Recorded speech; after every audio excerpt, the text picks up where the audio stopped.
Sabi nga nila ang pag-ibig ay marunong magpatawad. Kaya nung unang beses na nadapa ako'y lumuhod, ikaw ay itinaguyod. Naniwala sa mga luha at pangakong magbabago ka. Sabi ko lahat naman ng tao ay nagkakamali, diba? Binigyan kita ng tsansa, binuksan ko ang saradong pinto.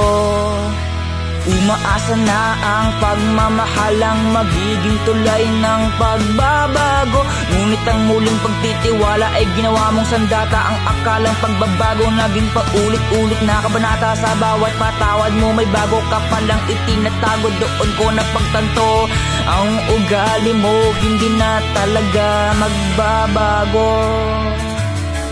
Ang unang pagkakamali ay pwedeng madala sa usapan, pero ang pangalawa at pangatlo yan ay sadya ng harap-harapan. Kaya makinig ka na, ang unang pagkakataon ay para sa respeto.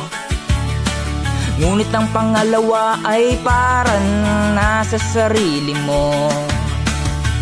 Kapag binigyan mo ng tsansa at inulit pa niya, huwag mo nang ituloy dahil patuloy ka lang niyang tatarantaduin, gagaguin, lolokohin, papaiyakin. Kapag wala ka, hindi mo ba alam na masakit iyon? Nakala niya ata ang pag-ibig ay isang laruan na kapag nabali niya ay pwede niyang gawan ng paraan. E paano kung paulit-ulit na nasisira? Kaya hindi ka bawasan ng pagkatao ang matutong umalis, bumitaw at umayaw. Hindi ka rupukan ng magpatawad nung ikaw ay naligaw. Pero ibang usapan na kung ang turing sa'yo ay tanga